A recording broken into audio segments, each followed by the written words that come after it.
यह film video केवल मनोरंजन के उद्देश्य से बनाई गई है। किसी भी व्यक्ति, स्थिति या घटना से इसका कोई संबंध नहीं है। कृपया इसे केवल मनोरंजन के रूप में देखें और इसे वास्तविकता से अलग मानें। रवि एक लंबे सप्ताह के काम के बाद बेहद थका हुआ था। वह अपने गृहनगर जाने के लिए रात की ट्रेन में सवार हुआ। उम्मीद कर रहा था कि यात्रा शांति से कटेगी। जब वह ट्रेन में चढ़ा तो ट्रेन लगभग खाली थी, लेकिन यह उसे परेशान नहीं कर रहा था। वह इस मार्ग से कई बार यात्रा कर चुका है। जैसे ही ट्रेन स्टेशन से चली, रवि अपनी सीट पर आराम से बैठ गया, यह जाने बिना कि यह यात्रा उसकी अब तक की किसी भी यात्रा से बिल्कुल अलग होने वाली है।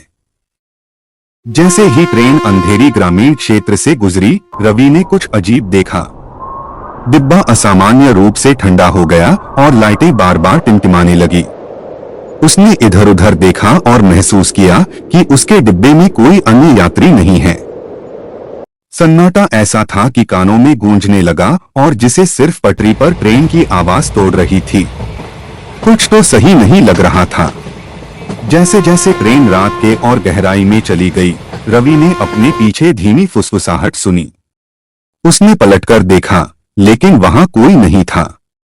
उसकी रीढ़ में एक ठंडी सनसनी दौड़ गई और वह डिब्बे का पता लगाने के लिए चारों तरफ ध्यान से देखा। कोच के अंतिम छोर पर उसने एक बूढ़े आदमी को चुपचाप खड़े देखा। उसका चेहरा अंधेरे में छिपा हुआ था। अचानक ट्रेन बिना किसी चेतावनी के एक अनजान स्टेशन पर रुक गई। रवि ने खिड़की से बाहर झांका और एक पुरानी जर्जर प्लेटफॉर्म देखी, जिसमें चारों तरफ जंगली झाड़ियां उगी हुई थीं। वहां न तो कोई रोशनी थी, न ही जीवन के कोई संकेत। जब वह ट्रेन से बाहर निकलना चाहा, ट्रेन में बैठे बूढ़े आदमी ने रवि को ट्रेन से न उतरने की चेतावनी दी। उसने बताया कि यह कोई साधारण ट्रेन नहीं है। कई साल पहले यह ट्रेन इन पटरियों पर दुर्घटनाग्रस्त हो गई थी और अब यह रात में घूमती है, खोई हुई आत्माओं को इकट्ठा करने के लिए।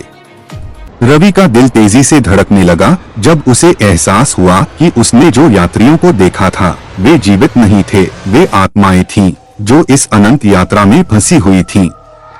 घबराते हुए रवि ने ट्रेन से बाहर निकलने की कोशिश की, लेकिन हर बार जब उसने बाहर निकलने का प्रयास किया, वह खुद को उसी डिब्बे में वापस पाता। हवा और भी ठंडी हो गई थी और पिछले यात्रियों की आत्माएं प्रकट होने लगी। उनकी खोखली आंखें उसे घूर रही थीं। ऐसा लग रहा था कि ट्रेन की अपनी मर्जी थी जो उसे इस भयानक अनुभव और गहराई में खींच रही थी।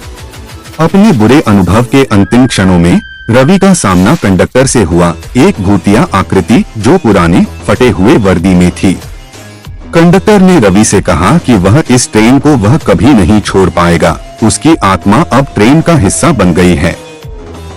रवि ने बाहर निकलने की कोशिश की, अज्ञात शक्तियों के खिंचाव का विरोध करने की कोशिश की, लेकिन ट्रेन की अंधेरी ऊर्जा बहुत शक्तिशाली थी।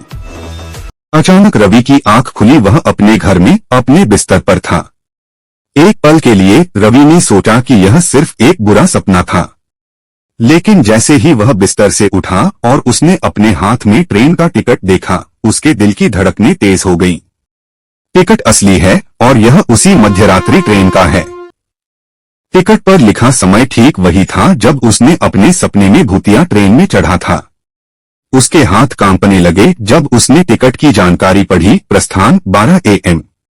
यात्रा खत्म नहीं हुई थी, यह फिर से शुरू होने वाली थी। उस रात रवि खुद को फिर से स्टेशन की ओर खींचता हुआ महसूस कर रहा था। उसका मन उसे दूर रहने के लिए कह रहा है, लेकिन उसके भीतर कुछ उसे वहां जाने के लिए मजबूर कर रहा है। जब वह प्लेटफार्म पर पहुंचा तो वही डरावना सन्नाटा उसका स्वागत कर रहा था। मध्यरात्रि की ट्रेन वहां खड़ी थी। उसकी हेडलाइट्स धुंध में हल्की सी चमक रही थीं। रवि एक पल के लिए रुका, लेकिन मजबूरी बहुत मजबूत थी। वह ट्रेन में चढ़ गया, यह जानते हुए कि इस बार शायद बचने का कोई रास्ता न हो। जैसे ही ट्रेन स्टेशन से चली, रवि ने देखा कि इस बार यात्री अलग थे। भूतिया छवियों की बजाय वे लगभग सामान्य दिख रहे थे, जब तक कि उनके चेहरे बदलने न लगे। एक एक करके उनकी आंखें खोखली हो गईं और उनके चेहरे विकृत होते गए।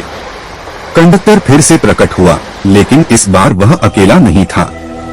उसके साथ छायादार आकृतियों का एक समूह था, जो सभी धीरे धीरे रवि का नाम फुसफुसा रहे थे। रवि ने महसूस किया कि उसके चारों ओर दबाव बढ़ता जा रहा है।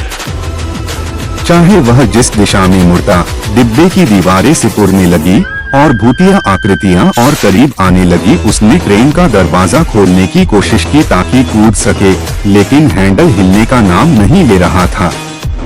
क्रेन और तेज दौड़ने लगी और एक अंधेरी सुरंग में जाने लगी।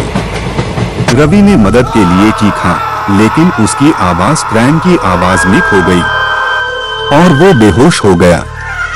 अचानक सब कुछ रुक गया। ट्रेन पूरी अंधकार में चीखते हुए रुक गई। रवि ने खुद को एक अजीब सी जगह पर पाया, न तो ट्रेन के अंदर और न ही बाहर। यह एक ऐसी दुनिया थी जहां खोई हुई आत्माएं बिना किसी दिशा के भटक रही थीं। कंडक्टर उसके पास आया। उसका चेहरा अब पूरी तरह से दिखाई दे रहा था।